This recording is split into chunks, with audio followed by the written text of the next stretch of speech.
Perfect. Thanks for kicking us off, Mickey. Everyone, my name is Jackson Marnells. With me is Patrick Mawyer. He's one of our senior sales engineers here at Traceable. So my pitch here is just going to be pretty quick, but a quick overview of Traceable. As mentioned, we're focused in API security. We've been in the market for around 6 years. We're excited today to learn and teach a little bit why companies are looking at API security. As Mickey mentioned, tomorrow will be a little bit more of a formal demo and in-depth overview of Traceable. Bit of background of our company, our CEO and founder, Joe Bonsall, he started a company called App Dynamics, kind of where our lineage comes from, competitor like a Dynatrace, Datadog, but application performance monitoring. Ultimately, he sold that to Cisco. They kind of thought, what's the next frontier? API security is a space we can get into. So they brought a lot of the same product engineering and marketing team here to Traceable to help companies scale with their API security needs.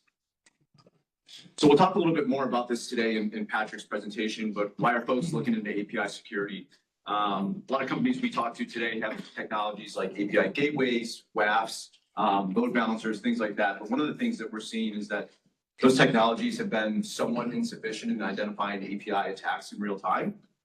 So one of the big challenges that we're helping customers with in any vertical really is the scalability piece, understanding what's going on from an API landscape perspective. We're capturing every request response, understanding what your users are doing with your APIs, whether they're manipulating them for nefarious purposes. We want to give you that kind of insight to your security team. Ultimately, our goal is to help you be able to identify your APIs and remediate any kind of incidents or potential threats ongoing in your environment. I think a big portion for tomorrow will be focused around API security testing, something we absolutely help with. So helping DevOps, kind of that shift left mentality when it comes to APIs.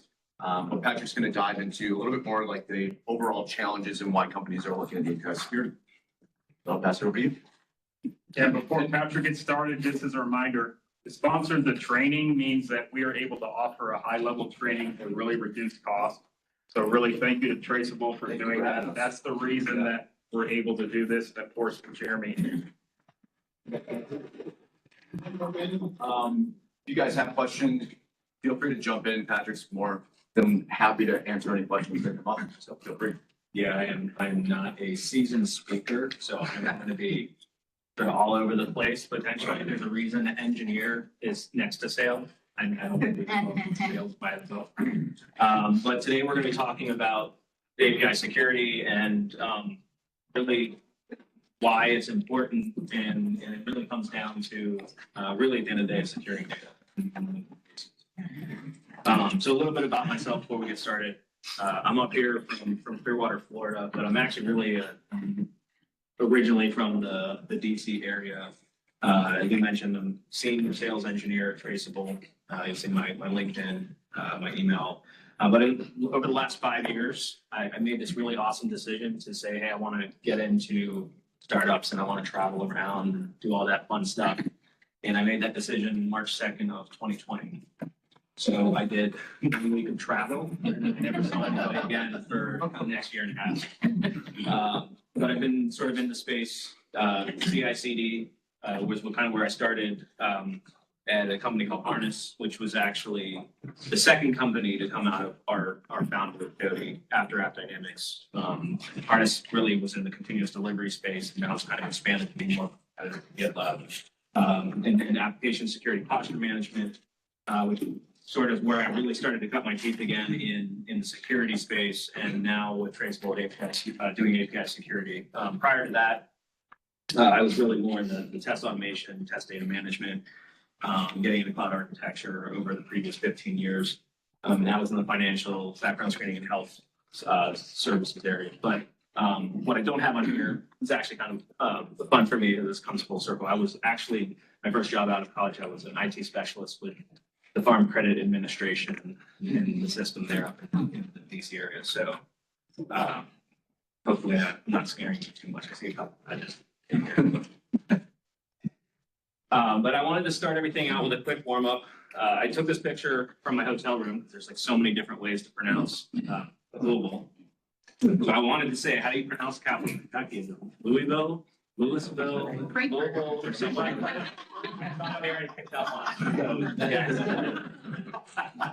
That is a joke, yes, it's Frank. So I have a friend that's from Columbus, Ohio. This is like his favorite hotel for whatever reason, so. So that was for him. And his name's Frank. That might be part.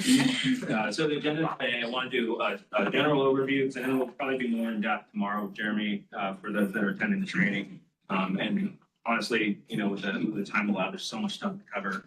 We couldn't get into necessarily super in depth on APIs as they stand, but then we'll talk a little bit about real world threats. So why is it important? Some of the incidents that have occurred, just, you know, what the repercussions are with bad API design or not securing them.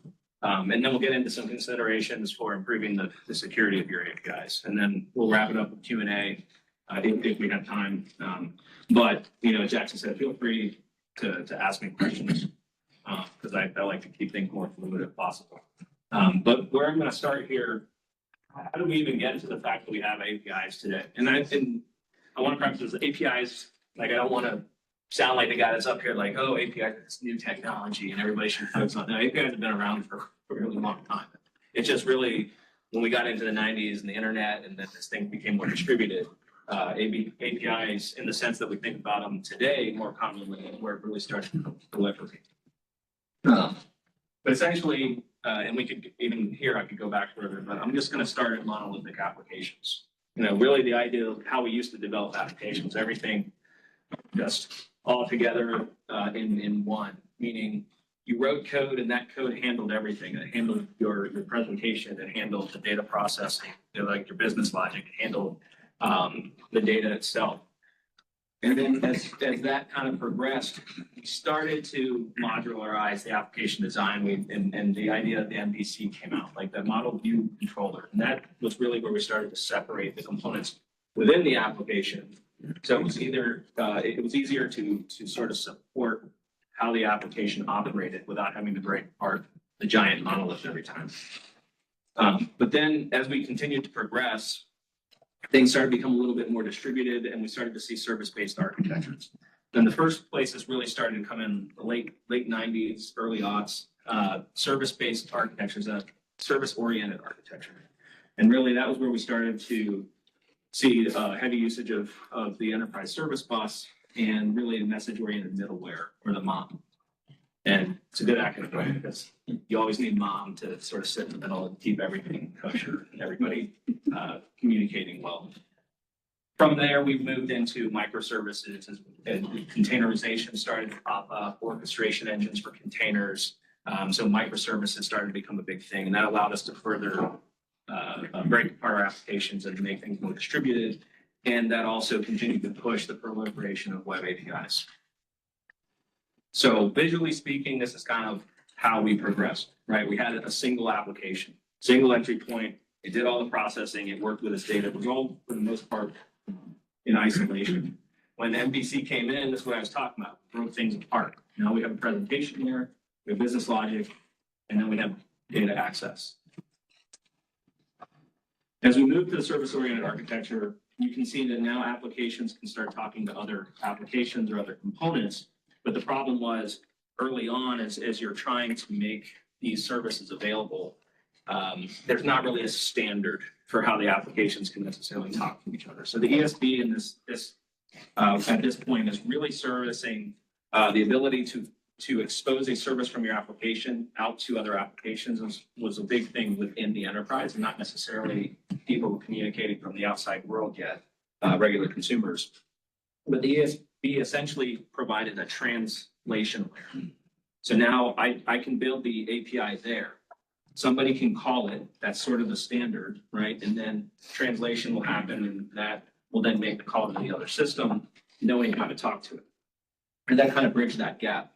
But it, required use of things like SOAP, which has contracts.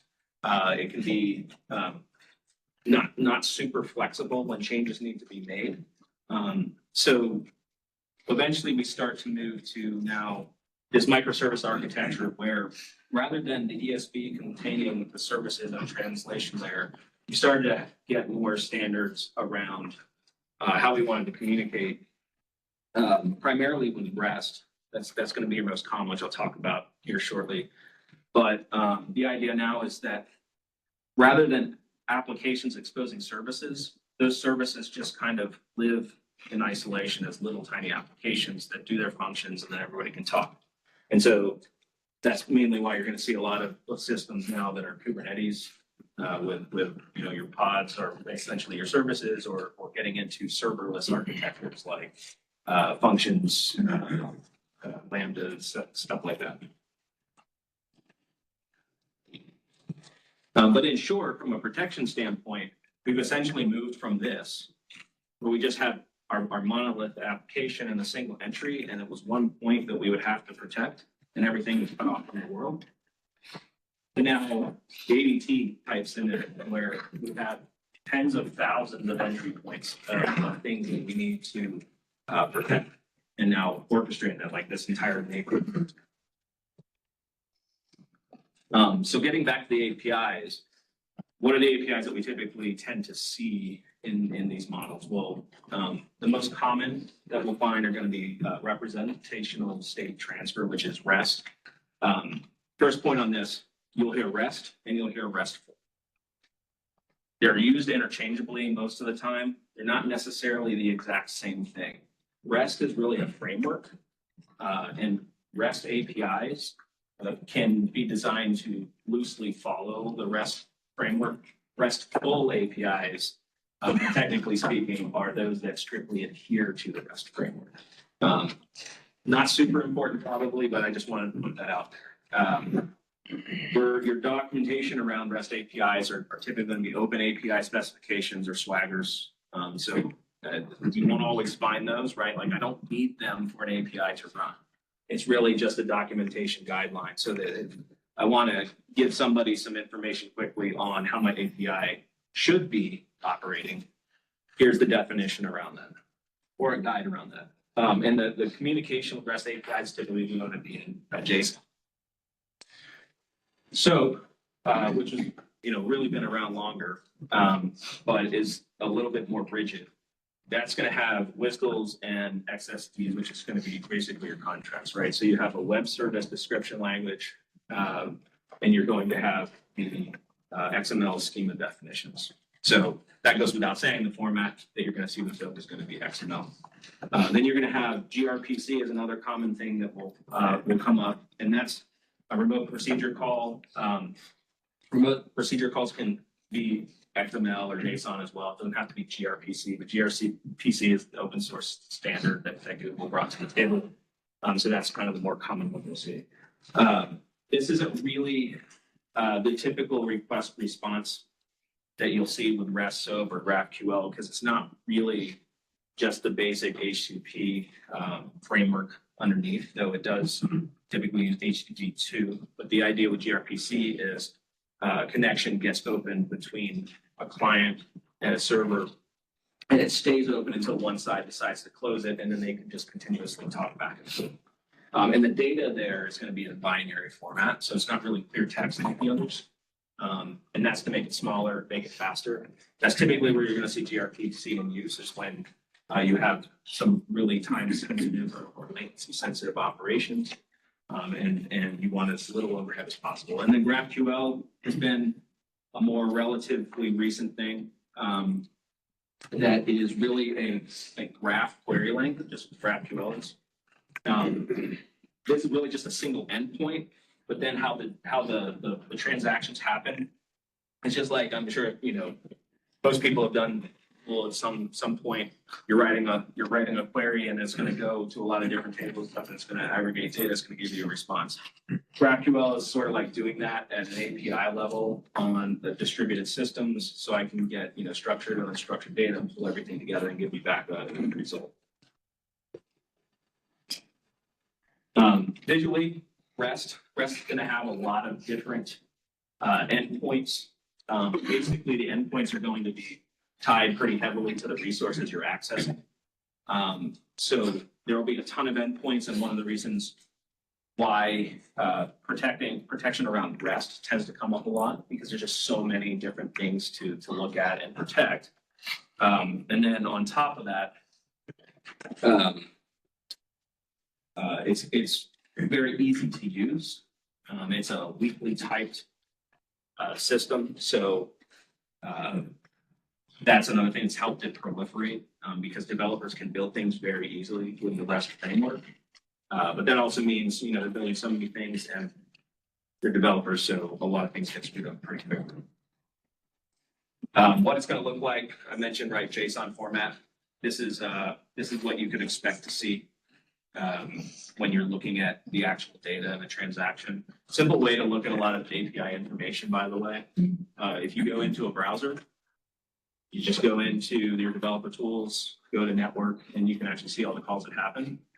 So that's also something a hacker can do, right? So that's going to expose a lot of information, but it's also a good way for you when you want to test or see how an application is operating with APIs, you can do that.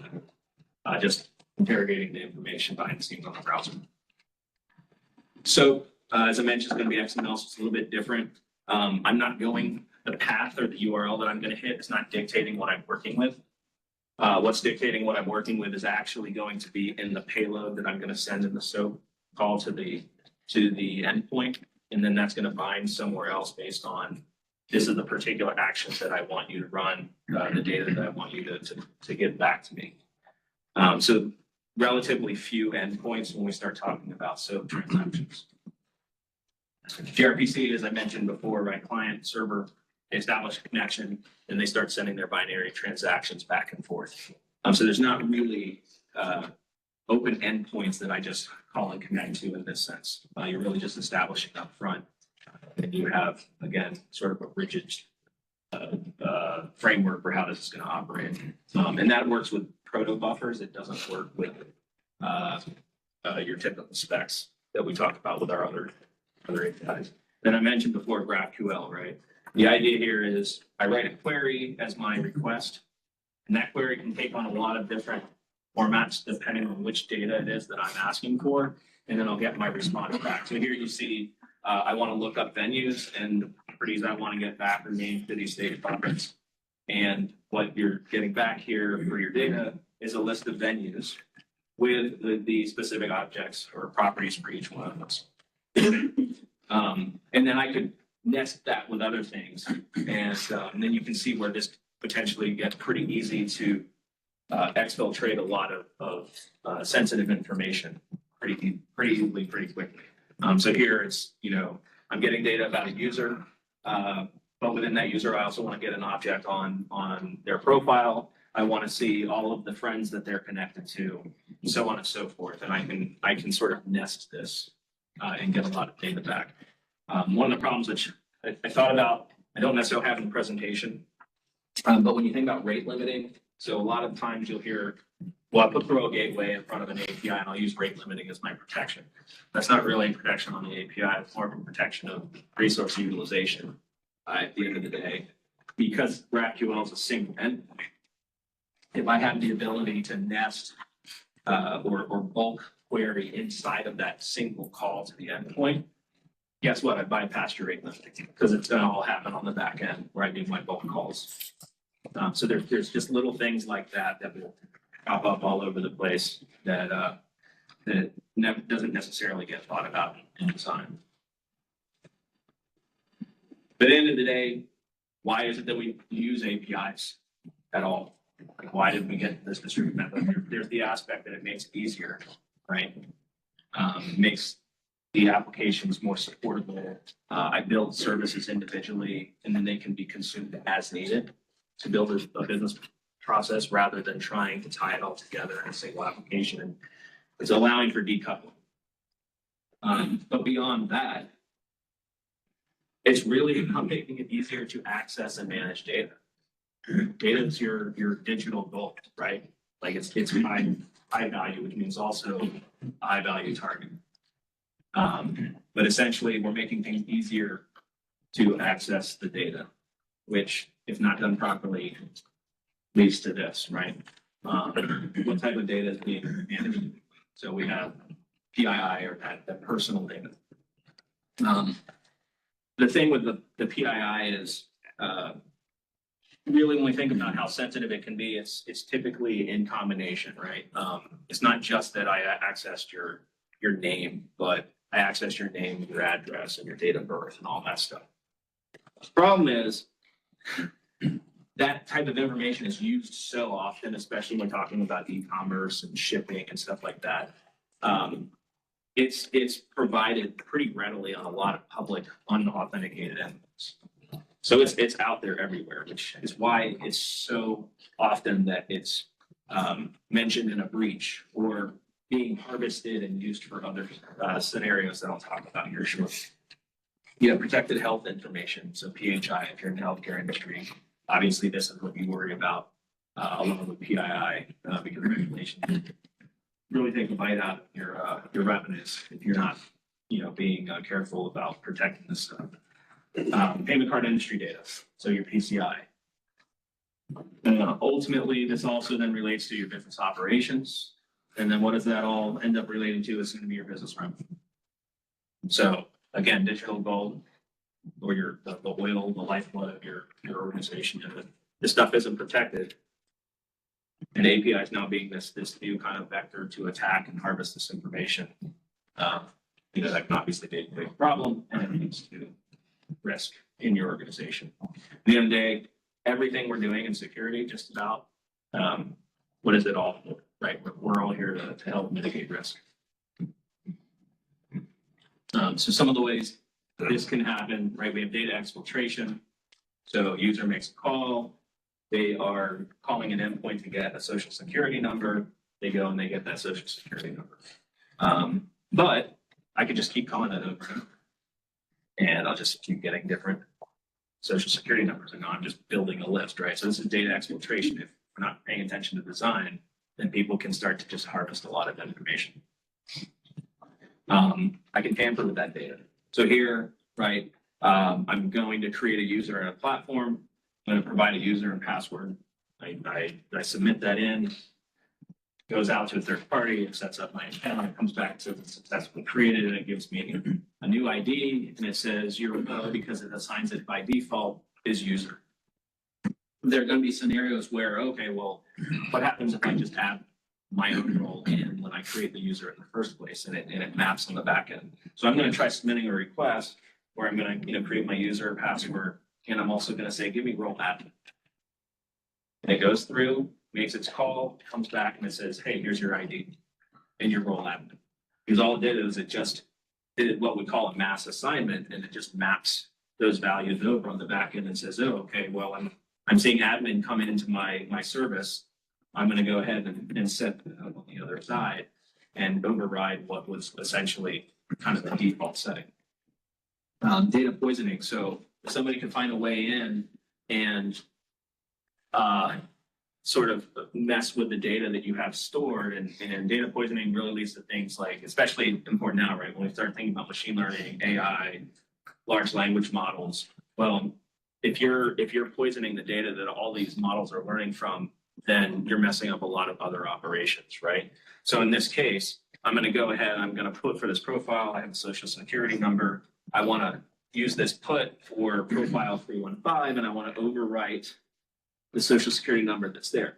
Now, if I sent that to, I'll leave back here, sir. If I send that to the application, and the application, which is what we see a lot of times, is what's doing the cleansing and validation of that data, or that the UI, I should say. It'll let this through because it says, okay, that's a valid SSN. Database doesn't care. The database, in our case here, just for purposes, we're storing that as a string. I'm not validating though that the string matches the mask for the social security number, or maybe I messed up the mask. Maybe I looked at a certain number of characters. I didn't necessarily say it had to be certain digits. And if the UI is handling that, I'm going to try submitting it with ABC 1230987. The UI comes back and says, well, that's not a valid social security number. So the poisoning hasn't happened. But if you look at this, the user has access directly to an API being called behind the scenes on that other microservice. So it says, okay, I see that this application here is making a call from the back end to this other service. Let me just try calling that directly. And so what I do is I just send the call directly there. And then it goes through and the database says, cool, thanks. I got the update, right? So, that's another way that data can come into play. The most common security problems that you see with APIs are going to be in authentication and authorization. And that's really because most applications need it. A lot of times people either try to write their own, they try to reinvent the wheel and screw it up, or they just don't really know how to implement authentication and authorization in the first place, or they think that they don't need it because it's an internal API. And the services that are going to call this, well, I'll just worry about them handling this because they should already know what they're sending. And everybody operates on that mentality. And now you got a slippery slope, right?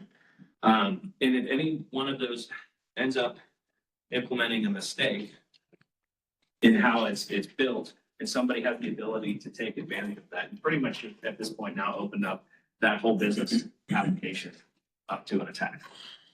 And ultimately, we see repercussions, right? I leak data, it's going to damage my reputation, or I get fined by a regulatory agency. And the things that typically you look out for that will be the targets that tend to expose the APIs are going to be single page applications, or the fact that I just put a Swagger file or some documentation publicly available out on the internet that really probably shouldn't have been publicly available, only given to those who need it. Single page applications are good for this because a single page application is what, a single pane of glass for all of my APIs, because all I got to do is bypass the UI and look at what it's doing in the browser behind the scenes, and I'm seeing every API call, and now I just got to go try hitting those APIs directly. Pretty straightforward.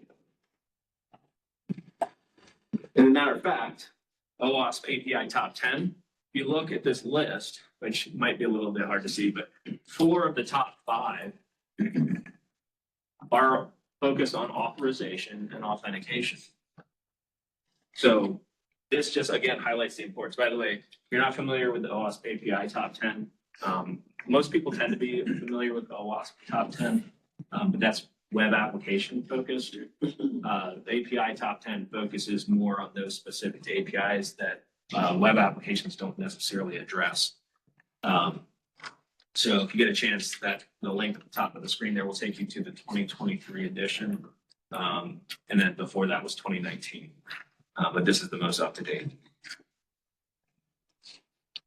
So if I have issues with my APIs, the things that this can lead to, especially my authentication, authorization issues, it's going to open up for attacks, abusing those APIs, fraudulent use cases. So some of those that I've listed here, right? We have ATOs or account takeover, privileged escalations, the data manipulations or other data aspects that I talked about, ultimately down to even unintended logic. So every individual API could even be tested and no issues found, but how they get coupled together and consumed can have unintended consequences. Show some of those as well here in a moment. But these can be carried out by individual hackers. They can be carried out by bots. More commonly, this is what we see, right? Because bots can operate very quickly and operate at scale. They can even be as innocent as a kitten walking across the beach, right?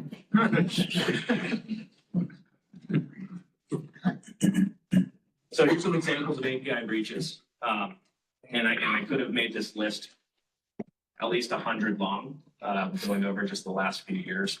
But these are some high profile ones. Everybody knows every name on here, right? US Postal Service, record stolen. Venmo, record stolen. Twitter, record stolen.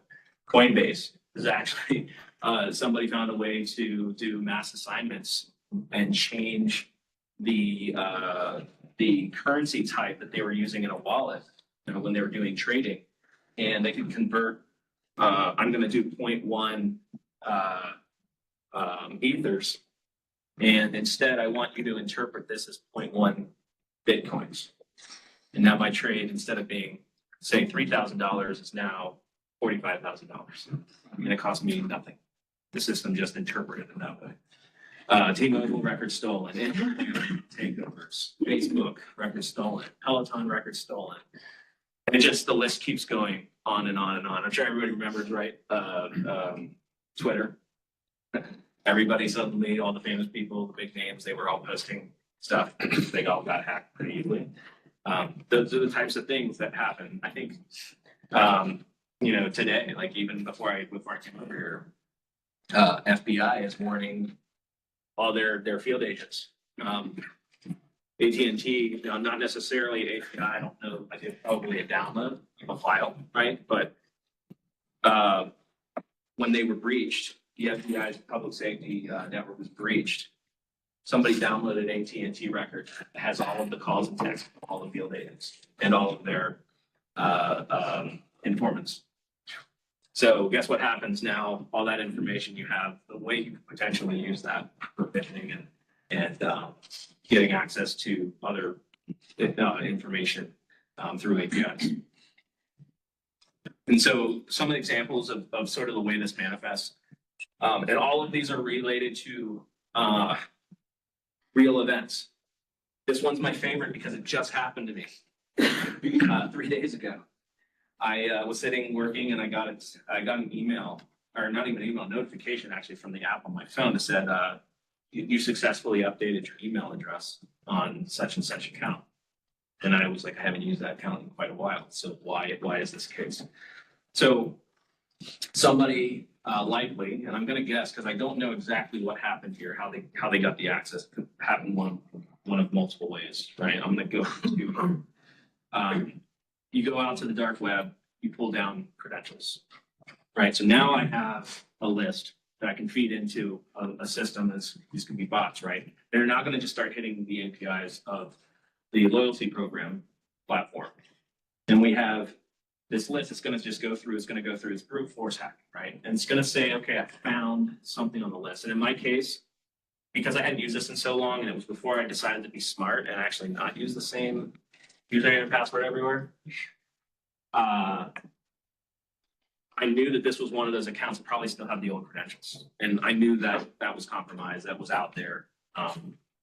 So that's probably my guess what happened. They pulled us down, they brute forced the system. Now that they found that my credentials work, they go in and they update my email address.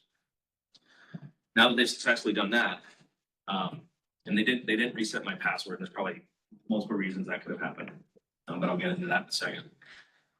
Now that they've changed the account, they think I'm not getting emails about this. They book a room. Booked a room in Northwest Indianapolis. You're not in the room. Luckily, I saw this. I called them. Whoever was there that night to have the nice stay probably wasn't such a nice stay. I got refunded points, and they gave me more points on top of that for reporting it. So there's a financial impact to, and I'm glad they gave it to me. Cool, that makes me feel happy. But it is a real financial impact, right? Even if you did one-time passcodes, because everybody thinks about that. Okay, well, this is a good way to port it. You try to log in, we're going to send you a one-time passcode, verify who you are. There's a lot of ways this can be defeated. If I have really improperly developed applications, typically what's going to happen is you're going to log in. You got the phone number there, sends a one-time passcode to the person that has this account. Well, the hacker doesn't have this passcode because they don't have a phone number. Maybe they can spoof your phone or whatever, and they can get it that way. That's one way to defeat it. But for the sake of API discussion, if the API that's going to validate this is poorly designed, what do you think could happen? Any guesses? You know, The limit on guesses. yeah. Oh, I'm sorry. What was yours? Man in the middle. Yeah. Man in the middle could also be a case, but in this particular scenario, it's going to be the fact that it doesn't limit the guesses, right? So if I see that this is going to send something out, or when I first go to try to put in the one-time passcode when it asks for one, I may be able to figure out from the API call that it's a 6-digit code. It's looking for numbers. So a 6-digit code is a million combinations. Feed that into a system, and if I have 15 minutes and it's not limiting how often I can try, and I brute force that API to enter a passcode, I just got to keep hitting that API over and over until one of these codes hits. Right? So the one-time passcode, if designed improperly, can also be a problem. And it's not just about necessarily rate limiting either. Like, you probably don't want to use just the 6-digit passcode. You probably want to make it more random than that. You'll see now where I'll add in a random hash in an email, and it has to go to the email. The person responding back has to come from that email. There's other things you can add in for additional checks. But in this case, right, one-time passcode still defeats it, comes in, now changes the email and changes the phone number, and then books the room. So that can still happen. Fake account creation. So cloud infrastructure as a service, right? Think AWS, Azure, DigitalOcean. There's a bunch of big ones out there. Typically, what do? They allow you to create a free account so that you can trial their services. Okay. So I go and I create a free account, spin up a bunch of free VMs. Well, this is awesome because I don't care about really utilizing your service other than for this free account. I'm going to start doing Bitcoin operations and making money. At some point, this is going to run out, but I just grab another email and I go and I create another account. I start spinning up services and I once again generate more money. And the idea here, right? This is all driven by APIs, and it's very easy for bots to sort of drive this against those APIs. And so there's a visibility play here. And this is where we start getting into things like the unintended consequences. All of these APIs could have been ultra secure, but the fact that you decided to give people the ability to just set up free accounts, run resources, and not really pay much attention to it leads to other problems. Data manipulation. So in this case, you'll hear things like OLA, BIFLA. So in this case, this is a very recent one. We actually have a researcher on staff at Traceable. His name's Ethan Spear, and you'll notice this is his own site, Ethan Works, and he does a lot of his own sort of on the side bounty programs and things like that. But this recent one he found with Make Delivery in India was kind of interesting, and there was a lot more to it. I kind of pulled out this one piece just to highlight BOPLA, or in this case, a mass assignment. It's kind of been grouped together in the latest OWASP API top 10. But in this case, you would go to your order and you say, okay, well, I want fries, and it has a total is $5, right? Very similar to what we saw earlier, and I don't want one fry. You can look at me and say, I don't eat just one fry. So I order 6 fries, and now I got $30 sitting there in my cart. But similarly earlier where I said, hey, I can see that when calls are being made, there is an object in there or an attribute in my cart object that's total. So when I go and I submit my request for the order, I'm going to just go ahead and include total in the payload. I'm going to put my own value in there. That's exactly what was happening. Is it would just blindly map whatever you decided to send in the payload. If you knew it was there, it would just take those values and it would put it into the cart. So you could just make the value menu whatever value you want it to be. In 1 cent. I think in this case, it wouldn't allow it to be 0. It had to be a positive number. So he could actually put it in as 1 penny for everything he was ordering. Now, what happens is all McDelivery was going to do is now send this cart over to the payment processor with the total and say, validate that this person, verify this person can pay for it, and then run the payment and send it back that it was successful. So he goes in, he changes it, or, I can change this to $3. Right, I'm going to overwrite that. Now it's going to send over when I say go ahead and process. Goes over, processor says, all right, he was able to pay the $3, paid. So now I've got all of my French fries, and I walk away happy. Probably still hungry, but another one, harvesting for wider fraud.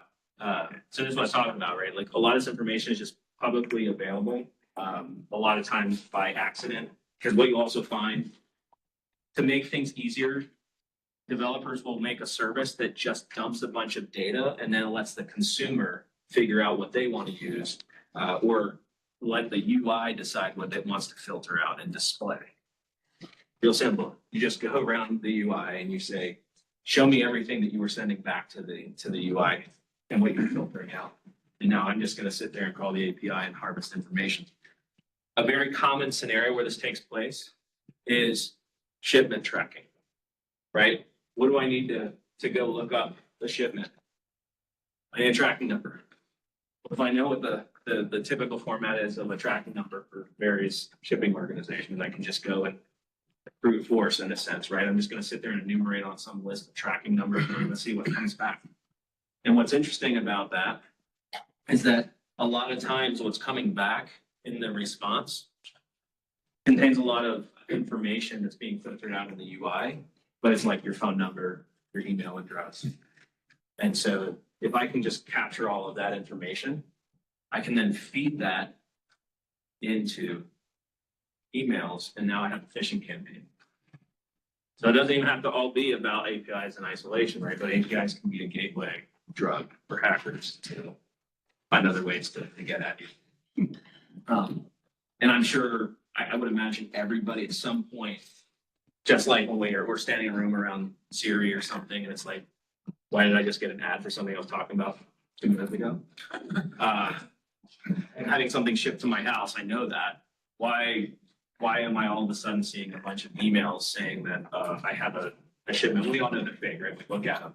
But what's interesting about it is timing. It's because you had something shipped and somebody's just sitting there tagging on the shipment tracking page, and they're going to just hit whoever's going to default. Unintended logic abuse.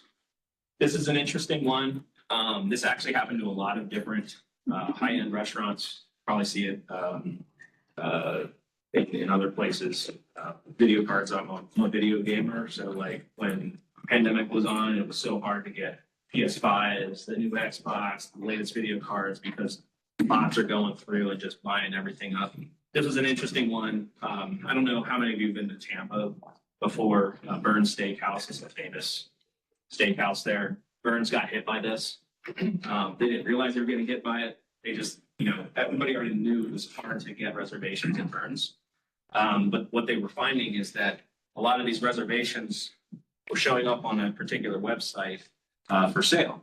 And what they found as they started to investigate further was that bots were coming in, and because bots can act fast, they just would sit there and they would see as soon as reservations came up, they would book the reservations. And then as real people are coming through, they're slow. Whatever was there when they checked the reservation availabilities weren't there by the time they went to go reserve. And so the bots would eat these all up, and then they would show up on a site somewhere else for $100 a piece. So easy money, and nothing was necessarily wrong with the APIs as they were designed per se. It was just unintended business logic. That there was no limiting and understanding that we shouldn't allow the same person to book all of our reservations. And then the pesky cat comes back, right? Unrestricted resource consumption. They're just walking all over the keyboard, submitting stuff to this application. And we think about distributed denial of service and bringing down like our whole application, our whole system. But when individual components are making up the whole system and we still use that same mentality, protect the front door, well, I can still see the same amount of volume in my system. But somebody may have been able to trigger that volume to all go to one particular API. That's not being restricted. I can still DOS the system. Right. So we got to start thinking about protecting smaller when it comes to rate limiting and protecting resources. So that brings me in, and I got looks like about 10 minutes. So we'll only maybe 5 minutes left, we said. So where do we want to start when we start thinking about this? We could start at the design side. The reality we find is like APIs already exist all over the place. So we need to start thinking about now and then work our way back. Typical way I think about it. So start asking yourself questions. How many APIs are out there? How do they operate? How are they being used? Right? And then the things that we want to start considering for securing these, we want to have observability solutions. And observability means understanding the API activity. what APIs are being made, or calls are being made where at the edge, what are APIs that are internal versus external, et cetera. What data flows through these APIs? So we want to understand the context of sensitive information as it moves through the environment. The execution, really this gets into how is the API built? So what's the schema? What are the parameters that we can use? What are the values that get submitted in those parameters? What does a request and a response look like? So we want to understand, when we go and look at something in the environment, what do we expect to see? And then API calls are not just some magic thing that happen in thin air in isolation. They're usually tied to a bigger activity that we can tie to a user or service account or something operating in the system that could be frankly operating other places outside of APIs. But we want to tell a story about a threat actor, not an event on an API endpoint, right? So we want to understand user activity as it pertains to those APIs.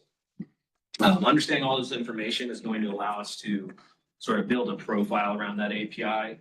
What's the risk profile? Where does it sit relative to other APIs? So spatial dependencies, metrics, right? Even performance can indicate potential problems. So we want to collect metrics information as well. And then other various classifications, the data classifications. How do we classify the API itself?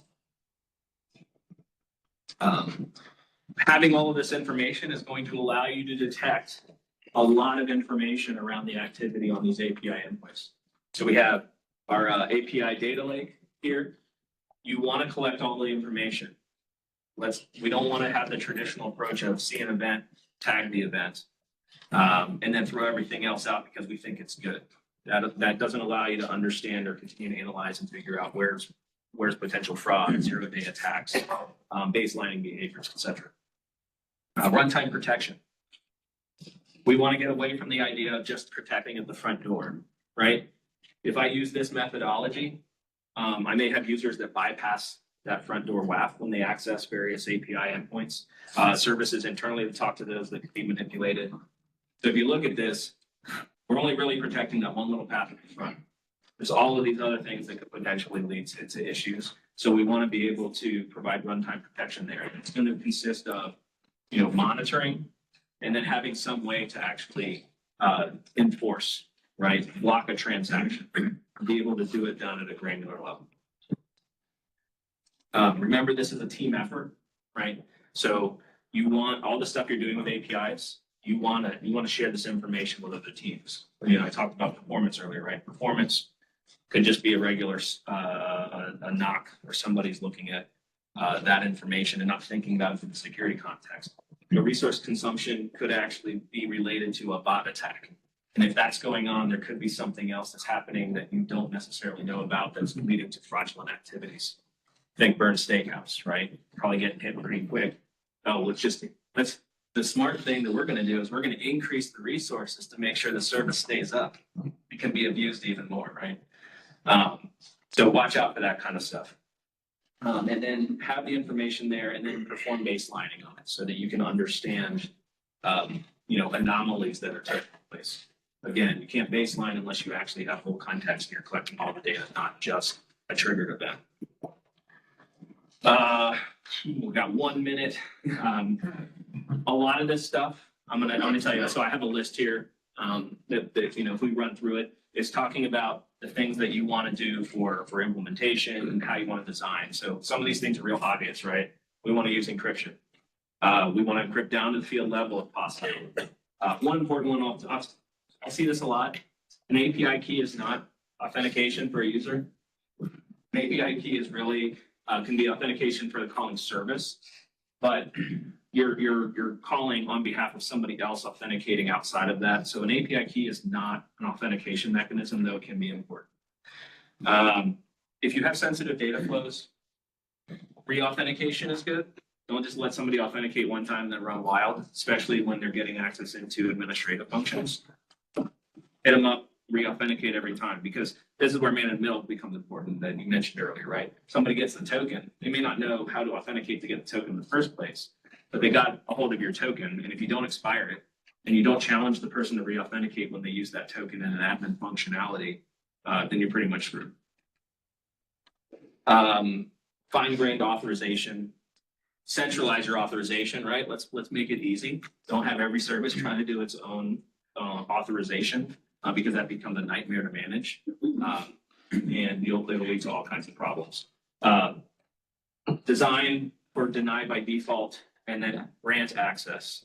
Don't design by default to give everybody access and then try to lock it down where they shouldn't have access. Makes things a lot easier. Obviously implement gateways, API focused runtime, content and positive security policies. So validate that what's coming into the platform like matches the schema you should expect. Don't blindly map things.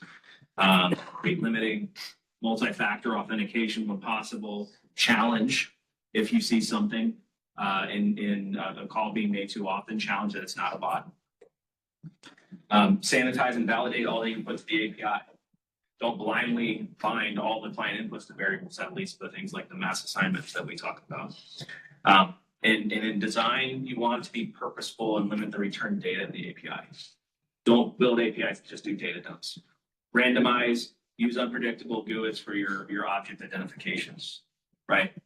Don't just make them a sequence of numbers so I can just enumerate on them. Make them random, use hashes, stuff like that. Don't send sensitive data in URLs like your credentials. It's a problem. Validate the token authenticity, limit exposure to sensitive information. So on and on, there's a lot of stuff here. I know I'm running 3 minutes left. Last one I'll leave you though here, document.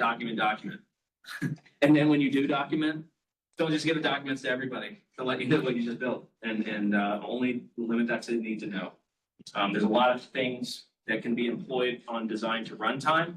There's a lot of various tools out there, but don't equate web application testing, the legacy stuff out there, to API testing. Those will test that point. They typically don't test those points, right? And at the end of the day, even if I test everything, this is a well-functioning car. Everything on it works. Everything on it was tested. And then somebody with a brain the size of this room decides it would be cool to put these little wheels on that truck, right? So no matter how much you test and think everything is perfect, somebody finds a way, but Jurassic Park nature finds a way.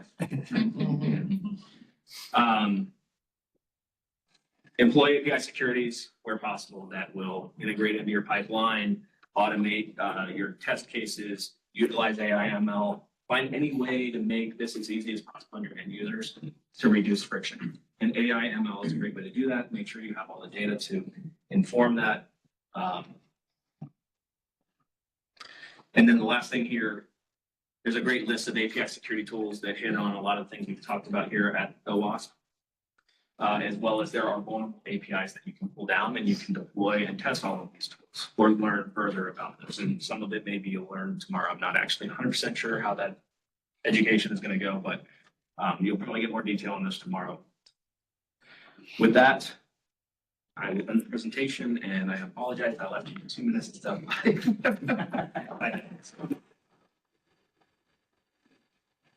Nikki comes up before you go, Patrick. This is all really good information. I'm curious, what do you hear? Like, how do people translate it? When they come to you and like, Patrick, we need you guys to help us with APIs, what do they say? What's the common thing? Because this is very educational. Yeah. But like most people don't even know. So like, what do you hear is the common? Yeah, I mean, like what you just said, most people don't even know. The big thing, I've heard the statement multiple times. We don't even know what the hell's out there. Yeah. Like discovery is a big thing, and discovery can occur in a lot of different ways, right? I can scour for publicly available Swagger files for REST, for example. I can go as far as, and you know, what we do and what you'll hear about tomorrow if you're there, you know, get all the way into the environment, because a Swagger file is a guide. It doesn't guarantee that something's running, or better yet, it doesn't even guarantee that the developer built it the way the Swagger file was written.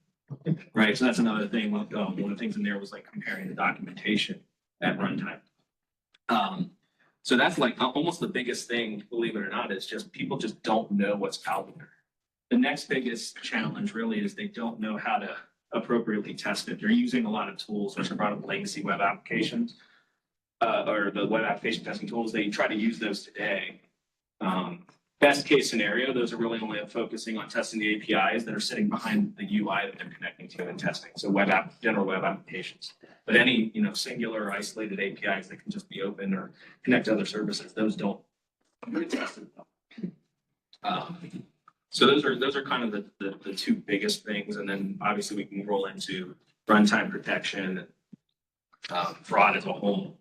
Fraud and bot protection is a whole nother world, but it almost always starts foundationally speaking, help us understand what's the landscape so that we even know what's out there to protect in the first place.